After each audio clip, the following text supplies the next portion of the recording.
Assalamualaikum warahmatullahi wabarakatuh. Alhamdulillahirabbil alamin. Hamdan katsiran thayyiban mubarakan fihi. Asyhadu an la ilaha illallah wahdahu la syarika lah wa asyhadu anna Muhammadan abduhu wa rasuluhul karim. Allahumma shalli wa sallim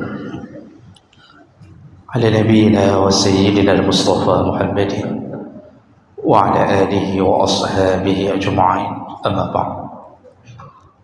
Rabbi shrah li sadri wa yassir li amri wa hlul 'uqdatam min lisani yafqahu qawli. Segala puji bagi Allah, kemudian salawat dan salam kepada Rasulullah, pada keluarga dan seluruh sahabat-sahabatnya, bapak-bapak dan ibu-ibu, jamaah salat maghrib dan isya yang Allah muliakan insyaAllah. Kita masih berada di dalam bab adab dalam berdakwah. Di pertemuan kita yang lalu, salah satu daripada adab berdakwah yang kita bahas adalah as-sabru ala azan al-mad'uin, yaitu bersabar di atas semua kesulitan ketika berdakwah, atau di atas aniaya dari orang yang didakwakan. Kesimpulannya, tidak akan berhasil dakwah tanpa diiringi dengan kesabaran.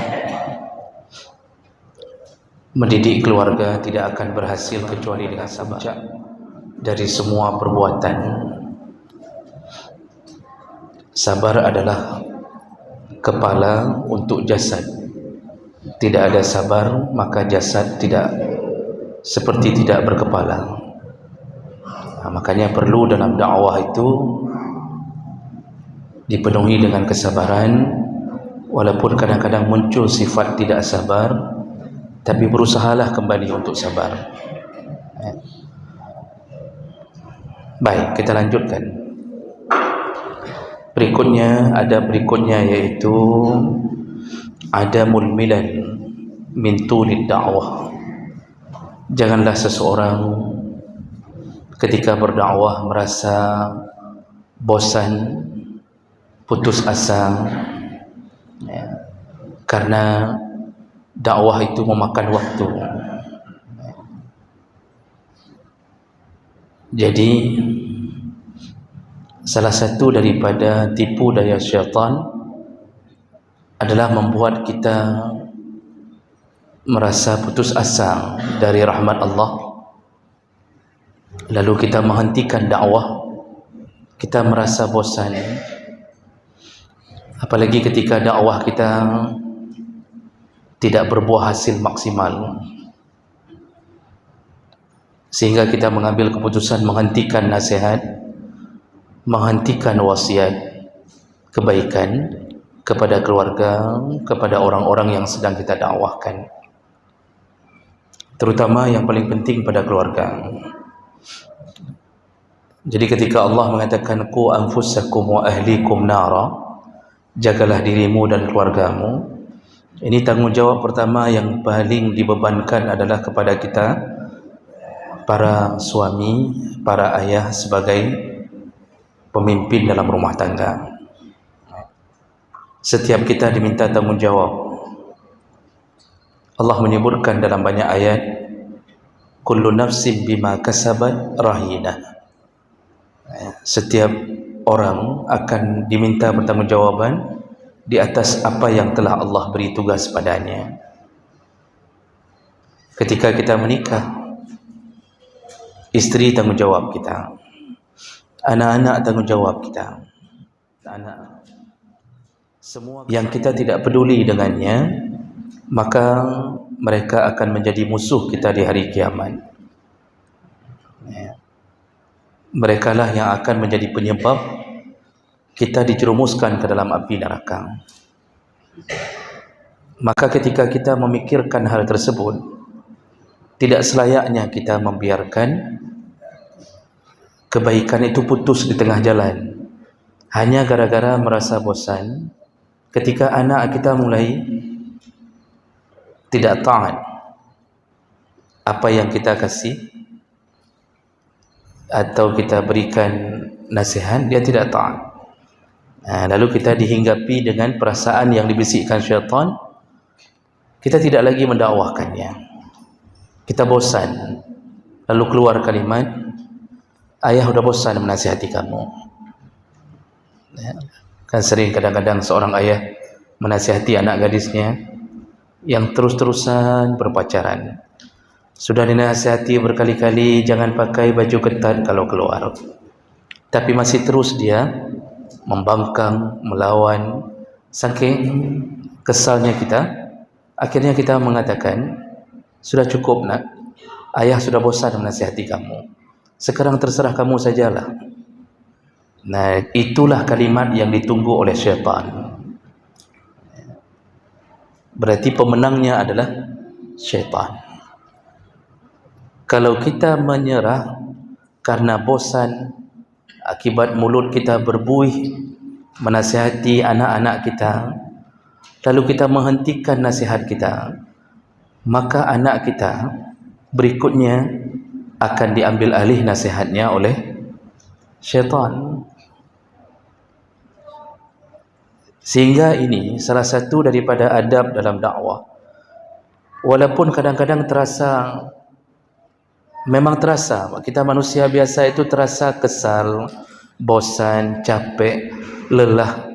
Tapi di saat itu, bangkitkan semangat kembali. Ingat-ingatlah. Ingat-ingat, jangan sampai mereka terlepas dari tangan kita. Kalaupun kita meninggal dalam keadaan mereka tidak taat, maka kita tidak lagi diminta tanggungjawab oleh Allah SWT. Seandainya kita meninggal dunia, anak kita masih dalam maksiat, anak gadis kita masih juga melakukan perkara yang sama, setelah kita bosan, merasa bosan, lelah, tapi tetap kita berjuang, maka di situ kita selamat. Tinggal dia mempertanggungjawabkan amalannya sendiri. Jadi begitu juga dengan istri-istri kita. Sekali istri saja saya sebutkan, jangan berkali-kali. Begitu juga dengan istri kita, jangan istri-istri kita. Jadi ini perlu kita ingat-ingat. Iman kita itu yazid wa yanqus. Sepakat para ulama menyebutkan iman kita itu kadang bertambah, kadang berkurang. Di masa berkurang, itu masa antara bertambah dan berkurang itu disebut masa futur. Itu disebut masa futur. Masa futur itu masa sedang down. Masa kita tidak mau salat duha, masa kita sudah merasa gagal dalam mendidik anak, lalu kita biarkan. Nah, di saat itulah kita ingatlah ayat Allah. Allah menyebutkan, am hasibtum an tadkhulul jannah. Kata Allah mengingatkan kita yang mungkin merasa tertekan dengan keadaan dakwah kita yang tidak berbuah hasil. Allah mengatakan, am hasibtum an tadkhulul jannah. Apakah engkau mengira begitu mudahnya masuk surga? Kata Allah, walamma ya'tikum masalul ladzina khalau min qablikum. Sedangkan engkau belum diberi ujian seperti orang-orang sebelum engkau. Jadi Allah ingin memberi semangat kepada Nabi Muhammad dan sahabat-sahabatnya. Allah mengatakan kepada umat Muhammad, jangan kira masuk surga itu begitu mudah. Dia perlu sebuah ujian, dan ujian itu seperti orang-orang terdahulu yang telah diberi ujian. Maksudnya seperti para nabi dan rasul yang lebih dahulu mendapatkan ujian. Apa kata Allah?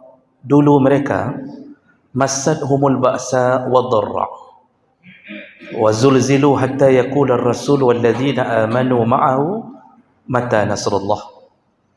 Jadi mereka diberikan berbagai kesulitan, ujian, dan digoyang oleh Allah dengan berbagai aniaya, hinaan, ejekan, percobaan pembunuhan, ya, wazulzilu, zulzilu itu kita dengar bahasa zalzala yuzalzil atau zilzal itu gempa. Jadi digoyang para nabi terdahulu bagaikan gempa mendatangi mereka. Dan dalam riwayat ancaman-ancaman terhadap para nabi yang diutus Allah itu berat sekali, dan bertambah berat karena mereka diutus kepada kaum yang lebih dahulu mengenal berhala, lebih dahulu mengenal Tuhan-Tuhan selain Allah. Jadi mereka merasa diolok-olok dengan datangnya seorang nabi, lalu mendakwahkan agama yang mereka anggap agama baru yang mengganggu agama nenek moyang mereka. Tentu timbul kebencian dan ancaman. Kemudian Allah Subhanahu wa taala mengatakan sampai para nabi ini ketika sudah berada pada puncak kelelahan mereka, di situ mereka berharap-harap mata nasrullah, kapan datang pertolongan Allah. Allah jawab, ala, ketahuilah, inna nasrallahi qarib, pertolongan Allah itu sangat dekat. Jadi Allah menjawab, aku memperhatikanmu, aku melihatmu, aku mengawasimu. Jadi Allah membiarkan kita dulu pada puncak perjuangan. Begitu kita sudah betul-betul melakukan dakwah terhadap keluarga, terhadap orang-orang sekeliling kita, sudah berbagai ujian datang, dan kita mampu bertahan, jatuh bangun bertahan untuk mempertahankan agama ini, Allah jawab, tenang, pertolongan Allah itu dekat. Maksud pertolongan Allah, bisa jadi Allah tolong di dunia dengan membuat berhasilnya dakwah itu. Kan Allah ketika memberi kabar gembira kepada Nabi Muhammad, Allah katakan, iza jaa nasrullah wal fath. Kalau sudah datang pertolongan Allah, maka Allah akan berikan al-fathu, yaitu pembebasan kota Makkah. Itu sudah capek Nabi, lelah, berbagai goncangan dihadapinya. Allah berikan kabar gembira, engkau akan berhasil merebut kota Makkah. Dan sungguh dahsyat kedatangan Nabi dengan 10.000 pasukan dari Madinah untuk merebut kembali tanah airnya, yang di sana dia lahir, nenek moyangnya di sana. Ternyata Allah izinkan tanpa perlawanan,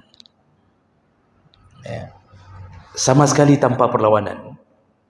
Jadi dibuat rasa takut begitu hebat dari penduduk Makkah. Muhammad telah kembali bersama 10.000 pasukan. Kegembiraan Nabi luar biasa. Sepanjang perjalanan Nabi membaca surat Al-Fath. Jadi jemaah mereka Allah Subhanahu wa taala, ini salah satu daripada bukti yang Allah berikan. Orang yang tidak lelah berdakwah, tetap Allah berikan hasil. Bisa jadi berhasil di dunia. Bisa jadi anak kita yang sabu-sabu narkoba, yang sudah melelahkan kepala kita, setelah kita terbujur kaku menjadi mayat, di saat dia melihat jenazah kita, disitulah datangnya hidayah baginya. Dia menyesalinya, dia mungkin mencium jenazah kita, lalu dia sesali semua apa yang pernah dia lakukan kepada ayahnya. Dan itu banyak terjadi. Seorang ayah yang tidak pernah melepaskan anaknya sampai meninggal, Allah bisa berikan hidayah di saat meninggalnya ayah tersebut. Penyesalan datang dan anak itu taubat. Lalu dia mulai menceritakan kepada orang lain, betul-betul saya menyesal. Dulu ketika beliau hidup, beliaulah yang terus-terusan membangunkan saya untuk salat, untuk ini, untuk itu. Tapi saya tidak mau mendengarnya, saya menyakitinya.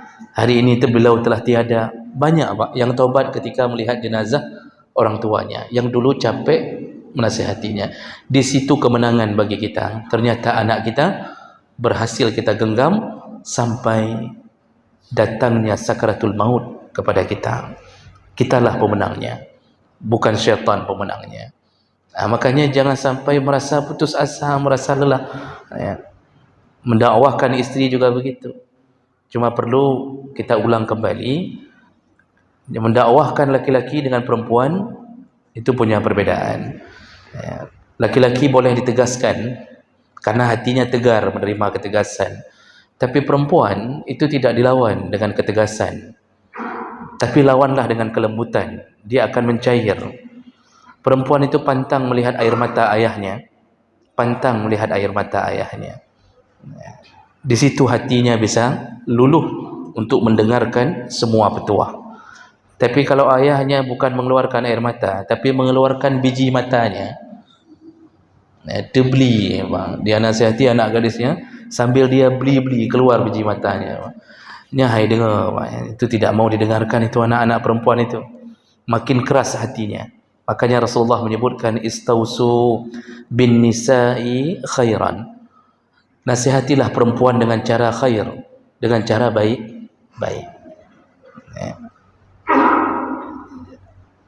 Jadi Allah mengatakan, wahai Muhammad, beritahu kepada umatmu, semua orang yang berusaha mendakwahkan kebaikan itu jalan menuju surga. Karena Allah menyebutkan di awal tadi, apakah engkau kira mudah masuk surga? Salah satunya adalah jalan dakwah, cuma tidak mudah. Berarti jalan dakwah itu adalah jalan membuka pintu surga. Cuma siap-siap membukanya. Untuk membuka pintu surga itu dipenuhi dengan rintangan. Kalau bahasa Acehnya, onak dan duri. Sampai hari ini saya tidak tahu onak itu apa. Saya cuma hafal dari bahasa Indonesia, onak dan duri. Apa onaknya ni? Ada guru bahasa Indonesia sini? Wallahualam. Pokoknya dulu semuanya dari dulu dipenuhi onak dan duri. Kalau dipenuhi anak dan duri mungkin bisa kita fahami kan? Tapi begitulah maksudnya. Jadi jemaah mereka Allah, telah datang orang-orang terdahulu dengan ujian yang begitu hebat dari Allah SWT. Nabi Nuh alaihi salam sebagai contoh barang. Nabi Nuh alaihi salam Allah sebutkan dalam surat Ankabut, falabisa fihim alf sanatin illa 50 aman. Nabi Nuh itu berdakwah di kalangan umatnya 1000 tahun kurang 50. Berarti 950 tahun Nabi Nuh berdakwah mengingatkan umat tentang ketauhidan, untuk mengenalkan Allah. Anaknya sendiri tidak taat, istrinya sendiri membangkang. Umatnya jangan ditanya. Dalam kapal hanya sekitar 80 orang. Binatang yang bisa diangkut pun cuma berpasang-pasangan, tidak bisa diangkut semua. Jadi yang diangkut hanya yang berpasang-pasangan. Satu kuda jantan, satu kuda betina. Satu harimau jantan, satu harimau betina. Begitu semua. Jadi yang diangkut dalam kapal hanya sepasang-sepasang. Dan kemudian Nabi Nuh mengadu kepada Allah. Jadi Nabi Nuh ini tidak merasa bosan. Seandainya Allah suruh 1000 tahun lagi, dia tetap lakukan, dia taat. Namun karena beliau selaku manusia biasa, akhirnya ketika dakwahnya dia lihat cuma ditanggapi, direspon oleh hanya puluhan orang setelah 950 tahun, beliau mengadukan perihal itu kepada Allah. Jadi sama seperti kurir, ketika ada masalah di lapangan, balik ke bos, lapornya ke bos. Nabi Nuh melaporkan ke Allah. Apa kata Nabi Nuh? Qala rabbi inni da'autu qaumi lailan wa naharan. Ya Allah, aku telah mendakwahkan umatku siang dan malam. Lalu sampai beliau mengadukan kepada Allah, summa inni da'autuhum jiharan, summa a'lantu lahum wa asrartu lahum israran. Ku dakwahkan mereka dengan cara yang jahar, terang-terangan. Ku dakwahkan mereka dalam keadaan sembunyi-sembunyi. Semua telah kulakukan ya Allah. Nah, itu laporan Nabi Nuh kepada Allah. Bukan Nabi Nuh ingin melarikan diri, tapi Nabi Nuh sudah saatnya melapor apa yang telah dia usahakan. Sekaligus beliau ingin mengatakan, telah kutunaikan tugas ini ya Allah. Nah, ketika sudah datang waktu untuk Allah bertindak karena melihat, jadi salah satu daripada kemurahan Allah membiarkan waktu yang lama agar orang bertaubat dan mengenal Allah. Ternyata tidak mempan dengan waktu itu, di situ Allah menurunkan azab. Maka Allah kemudian membuat umat Nabi Nuh ini tenggelam dengan banjir internasional. Jadi bukan banjir nasional. Dalam tafsir disebutkan seluruh dunia habis tenggelam, gunung habis. Nah, ini contoh saat datangnya Nasrullah, saat datangnya pertolongan Allah. Ketika Nabi Muhammad SAW melakukan perang Badar bersama sahabat, jadi 300 orang dibandingkan dengan 3.000 orang. Bayangkan 10 kali lipat pasukan musuh. Tapi dengan jumlah yang kecil, Nabi dan sahabat tetap maju. Tidak peduli apa hasilnya, yang penting taat dulu kepada Allah. Dan apa yang Allah tolong? Allah turunkan malaikat junudan lan tarawha, yaitu malaikat yang tidak nampak, tidak nampak, tapi ada, dan itu membuat kocar kacirnya pasukan musuh. Makanya kadang-kadang berjihad, berdakwah itu bahagian yang kita menunggu pertolongan Allah, dan Allah tidak akan menurunkan pertolongannya sampai Allah melihat kita serius atau tidak mendakwakannya. Ini kadang-kadang belum apa-apa dilawan sama anak 2 kali, kakli ya. Masuk kamar, kunci pintu kamar, lalu tutup dengan bantal muka, basah air mata. Lalu mengatakan kepada suami, hai kau fikir le doang nian. Tak sanggup lagi saya fikir anak tu, urusan abang aja lah. Dia abang pun begitu. Hari ini isteri nangis, besok abangnya nangis. Ujung-ujungnya minggu depan dua-dua nangis dalam kamar. Anak melalak sendiri, enggak ada lagi yang nasihati. Begitu kehidupan ketika jiwa dakwah itu tidak ada. Ujung-ujungnya ketika dia maksiat sedangkan kita masih harus bertanggungjawab, nanti di akhirat kita diminta pertanggungjawaban. Dan ada hukuman bagi mereka yang memang cepat berputus asa. Kalau kita ingat kembali cerita Nabi Yunus alaihi salam. Nabi Yunus ini salah satu nabi dari kalangan Bani Israel. Nabi memuji Nabi Yunus dalam hadis riwayat Ahmad. Nabi pernah mengatakan, la tadhunnu anni khairun min Yunus bin Matta, kata Rasulullah. Jangan engkau mengira wahai sahabatku bahwa aku lebih baik daripada Nabi Yunus bin Matta. Kata Nabi begitu. Ada 2 hadis yang menyebutkan itu, bahwa Nabi pernah mengatakan, kalian jangan mengira aku lebih baik daripada Nabi Yunus.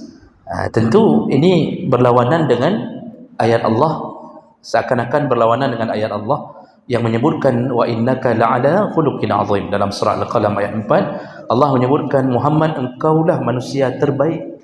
Tapi kenapa Nabi mengatakan jangan engkau kira aku lebih baik daripada Nabi Allah Yunus bin Matta? Matta nama ayahnya, atau Matta, ada yang menyebut Matta. Para ulama menafsirkan hadis ini menafsirkan hadis ini dengan mengatakan itu bukan maksud Nabi mengatakan Nabi Allah Yunus lebih baik darinya di sisi Allah. Itu kalimat kerendahan hati Nabi. Itu menunjukkan kalimat Nabi merendahkan dirinya. Dia tidak ingin saudaranya Yunus, karena semua para nabi itu bersaudara. Dia tidak ingin orang memandang sebelah di atas Nabi Yunus. Kenapa begitu? Karena di antara para nabi yang pernah diberi hukuman oleh Allah selain Nabi Adam adalah Yunus. Jadi seakan-akan orang mengira, siapa nabi yang kau cerita? Yunus. Yunus itu kan pernah dihukum sama Allah. Kan dia kan yang pernah dimasukkan ke dalam perut ikan paus atau nun, Jadi seakan-akan ada pandangan sebelah mata kepada Nabi Yunus. Maka Nabi merendahkan dirinya dengan mengatakan, jangan engkau kira aku lebih hebat atau lebih baik daripada Nabi Allah Yunus alaihi salam. Nah, kenapa yang Nabi Yunus dihukum oleh Allah? Kalau kita baca tafsir, disebutkan Nabi Yunus ini diutus oleh Allah di kota Assyria, sebelah Iraq sebelah utara. Nama kaumnya Naniwa. Nama kaum dari Nabi Yunus yang diutus ini Naniwa. Dan kaumnya itu ramai, berjumlah lebih 100,000 orang. Allah sebutkan dalam surat Yunus, dalam surat Saffat dan dalam surat Al-Anbiya. Allah sebutkan cerita Yunus, dia dikirimkan ke kaum yang banyak. Banyak itu kaumnya. Dikirimkan untuk dakwahkan agama. Setelah puluhan tahun didakwahkan, ternyata mereka tidak menyambut seruan Nabi Yunus. Nah, muncullah sifat seorang manusia biasa. Nabi Yunus kecewa. Lalu kemudian beliau kesal dan lari dari tanggung jawabnya di saat itu. Allah yang sebutkan. Allah sebutkan wa zannun iz zahaba mughadiban. Ingatlah, yaitu Zannun, yaitu seorang nabi yang dimasukkan ke dalam perut ikan ketika dia pergi dari kaumnya mughadiban, dalam keadaan marah. Dia kesal, dia pergi dari kaumnya dalam keadaan marah. Kesalnya bukan karena kesal benci kepada kaum, kenapa mereka tidak mau dengar dengan pertolongan yang diberikan Allah untuk menyelamatkan mereka di akhirat. Nabi Yunus akhirnya pergi, ya. Lalu kemudian dia nunggu di pantai untuk menunggu kapal yang bisa memberangkatkannya, dan dia sebelum itu sudah mengancam kaumnya, kalian akan mendapatkan azab dari Allah. Akhirnya beliau naik, dan semua Allah ceritakan dalam surat Saffat dari ayat 140 sekian apa. Allah ceritakan itu. Beliau naik, lalu kemudian tiba-tiba di tengah lautan angin badai datang, gelombang besar. Para pelaut pada waktu itu nakoda meyakini tidak biasanya kejadian seperti ini, karena lautan daerah yang aman selalu, pasti ada yang berdosa di antara kita. Akhirnya mereka melakukan undian, yang keluar undian namanya, maka dia harus dibuang ke laut untuk membuang dosa tersebut. Ternyata 3 kali diundi, tetap Yunus. Mereka mengundi 3 kali, tanah nggak percaya ini Nabi, tapi kok bisa keluar nama beliau. Diundi lagi, keluar lagi nama beliau. Makanya dalam undian itu ada campur tangan Allah. Maka salah satu daripada metode keadilan adalah undian. Nabi Muhammad dulu mengundi,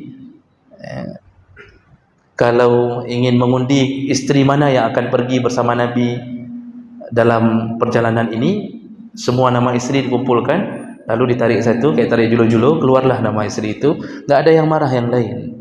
Maka undian itu ada campur tangan Allah. Kalau bukan hak kita, enggak keluar nama itu.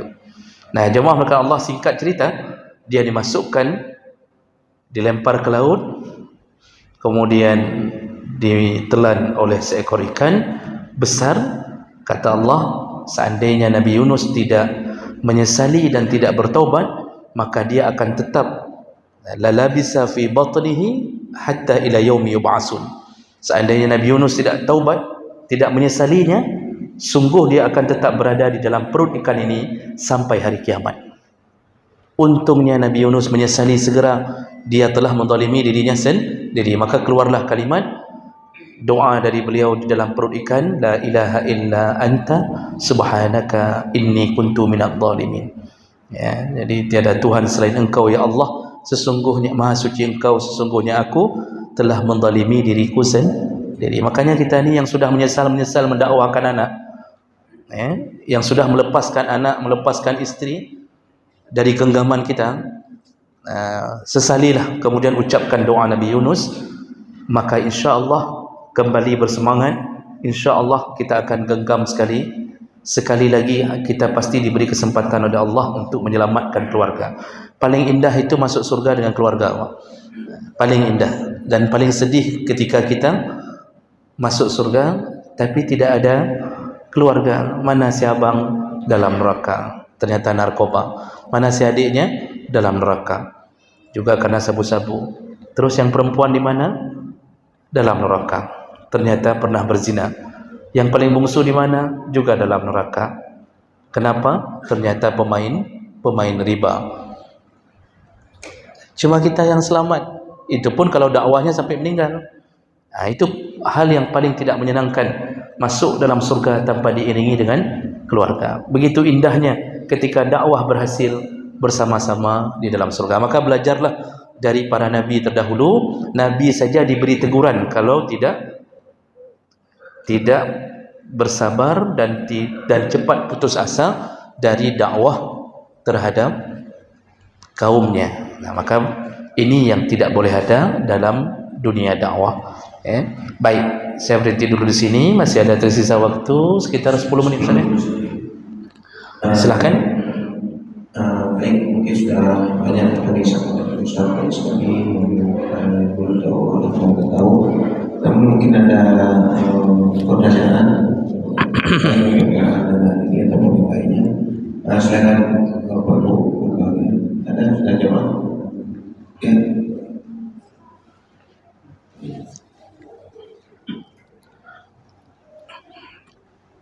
Assalamualaikum warahmatullahi wabarakatuh. Waalaikumsalam warahmatullahi wabarakatuh. Para jamaah semua, baik kita selaku pemimpin keluarga besar, anak kita sedikit.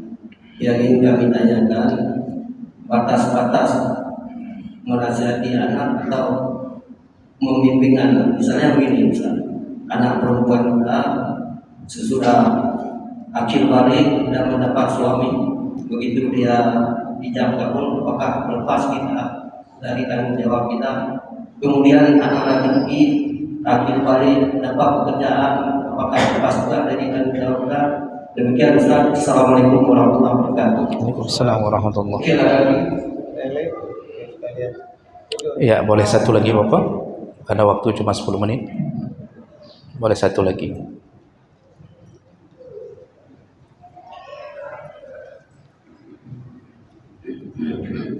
Bismillahirrahmanirrahim. Assalamualaikum warahmatullahi wabarakatuh. Memang kalau kita lihat fenomena zaman sekarang ini, Ustaz, sepertinya kepatuhan anak-anak terhadap orang tua itu memang sudah di luar batas kewajaran. Jadi umumnya anak-anak memang sudah tidak begitu patuh lagi, tidak berbeda mungkin dengan zaman-zaman kita dulu.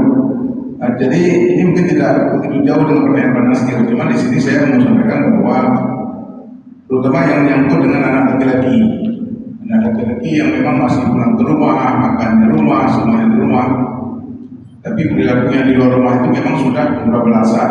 Jadi ini terkadang memang ada orang tua yang seperti sikap Ustaz sampaikan tadi, yang menyalahgunakan ini terkait bergaul dengan orang tua. Nah, ini kira-kira sikap yang seperti ini, karena begini, si orang tua kadang-kadang menghindari juga jangan sampai terjadi entrofisik. Apalagi kadang-kadang anaknya lebih besar tubuhnya dari orang tuanya. Demikian, terima kasih. Assalamualaikum warahmatullahi wabarakatuh. Waalaikumsalam warahmatullahi wabarakatuh. Baik, ini ada dua pertanyaan yang menarik Bapak. Terima kasih atas pertanyaannya. Yang pertama tadi, batasan kita mendakwahkan anak atau keluarga. Yang perlu dicatat lebih dahulu bahwa kalau yang dimaksud adalah dakwah agama, nasihat agama, itu tidak ada batasan. Batasnya adalah kalau bukan anak kita yang meninggal, kita yang meninggal. Itu batasnya. Walaupun dia sudah menikah, seorang anak perempuan ketika sudah menikah, ayah tetap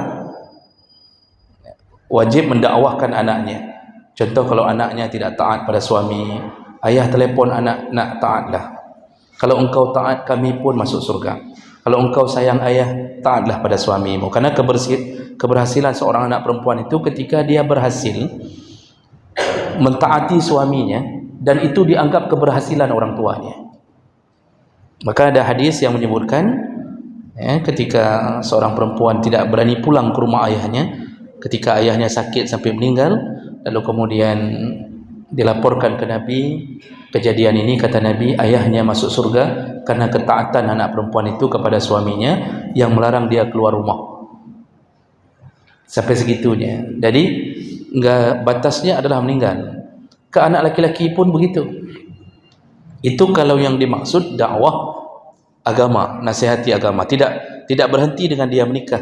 Jadi bukan gara-gara dia menikah lalu kita mengatakan ni urusan lako ya, apa ni urusan dah nyolom, itu urusan lako dia, itu urusan suami dia, mana ada urusan kita lagi. Enggak begitu, Pak. Asal ada masalah dalam keluarga, kita dibolehkan terjun dalam keluarga anak dengan syarat memperbaiki keadaan.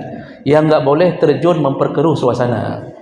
Kita telefon anak lalu kita bilang kahwin lagi sama dia, kan udah bapak bilang yang kahwin sama dia, itu anak buah bapak dulu waktu sabu-sabu, kamu kahwin juga sama dia. Itu enggak boleh, cerai saja sama dia, itu enggak boleh. Tapi perkuat keadaannya, nak sabar, 5 tahun pertama memang begitu. Ayah dulu sama mama hampir 2 kali cerai, untung bapak sabar. Kalau enggak udah ada mama lain. Teruslah sampai meninggal dunia. Jadi yang bapak dengar selama ini sampai menikah itu apa? Itu nafkah, bukan nasihat. Itu urusan nafkah dalam fikih Islam. Untuk anak perempuan bisa berhenti di saat dia telah ditanggung nafkahnya oleh suaminya. Ketika ijab kabul, hari ijab kabul, hari berhenti nafkah. Jadi habis ijab kabul itu kita boleh langsung nasihati ke menantu kita, nak, hari ini jangan sampai uang ATM ku yang keluar. Mulai hari ini engkaulah yang tanggung jawab. Kalau untuk anak laki-laki sampai kapan nafkah itu, Pak? Sampai balik. Namun karena kita membiasakan hidup dengan kemanjaan, sehingga anak kita hari ini sampai kuliah S3 pun masih dikirim sama bapaknya. Sebenarnya balik batasan memberi nafkah. Artinya kalau kita lepas dibolehkan. Namun tentu hari ini dunia berbeda. Itu baliknya anak kita baru kelas 2 SMP. Kalau dulu Nabi sudah gembala kambing. Dari umur-umur kecil 10 tahun sudah gembala kambing. Orang-orang Arab dulu memang begitu hidupnya, cari nafkah sendiri, Pak. Jadi itu bicara masalah nafkah. Kalau nasihat tidak berhenti. Kapanpun anak kita laki pukul istri, panggil, suruh pulang. Jangan pukul istri. Kalau engkau pukul istri, nanti anakmu pun akan melakukan hal yang sama. Nasihati dia, Pak. Begitu kalau urusan dakwahkan agama. Kasih nasihat, jangan tinggalkan salat, macam-macam. Jadi telepon anak yang sudah menikah itu ditelepon. Jangan berfikir ada urusan lagi kita, enggak usah telepon nanti tersinggung. Enggak, tetap kita nasihati sampai kita meninggal atau dia meninggal. Pertanyaan kedua, anak-anak hari ini cenderung tidak taat lagi. Benar, hari ini panggilan orang tuanya pun diabaikan, dipanggil berkali-kali, dia tetap di depan HP. Disuruh cuci piring, dia keluarkan suara keras dulu, baru diiringi dengan cuci piring. Itu cuci piring pecah 2 piring untuk meluapkan kemarahan dia karena berhenti main game. Itu gaya anak hari ini. Tapi perlu kita ingat, kenapa terjadi perubahan? Selain daripada lingkungan kita berada di zaman fitnah, kita sedang berada di zaman fitnah. Nanti kita akan ada satu zaman lagi yang kita lewati. Setelah itu terjadilah kiamat. Begitu datang zamannya Dajjal, itu sehebat-hebatnya fitnah. Kata Nabi, tidak ada yang lebih hebat fitnah kepada umatku kecuali fitnatul Dajjal, kecuali fitnah Dajjal. Tidak ada yang lebih hebat daripada itu. Lalu kenapa anak kita hari ini bisa terjun bebas ke dalam maksiat? Kita juga harus mawas diri, Pak. Itu ada kemungkinan-kemungkinan. Salah satunya, coba cek kembali harta yang kita berikan untuknya dari semenjak dia dalam kandungan. Hari ini orang sudah sampai pada zaman, kata Nabi, orang khazal man lam yubalil mar'u, seorang tidak lagi peduli min aina akhazal mal, dari mana seseorang mengambil hartanya. Amil halal, amil haram. Halal haram disikat semuanya. Pekerjaan baik, tapi dia sikat yang haram. Kerja bagus, tempat kerja bagus, kadang-kadang seperti kami misal contohnya jadi dosen, bagus, tapi yang haram disikatnya, Pak. Enggak masuk kerja, ambil gaji penuh, buat penelitian, buat macam-macam yang aneh-aneh, manipulasi bon, kwitansi, macam-macam. Jadi jamaah maka Allah, lalu kita masukkan harta itu ke tubuh anak kita. Kita bergelar doktor, profesor, anak kita semuanya dalam keadaan bermasalah. Kenapa? Harta yang kita masukkan bermasalah. Ini faktor yang mungkin besar terjadi. Ini karena waktu kita terbatas, insyaAllah kita perjelas kembali di pertemuan yang akan datang insyaAllah. Demikian, subhanakallahumma bihamdik, asyhadu an la ilaha illa anta, astaghfiruka wa atubu ilaik. Wassalamualaikum warahmatullahi wabarakatuh.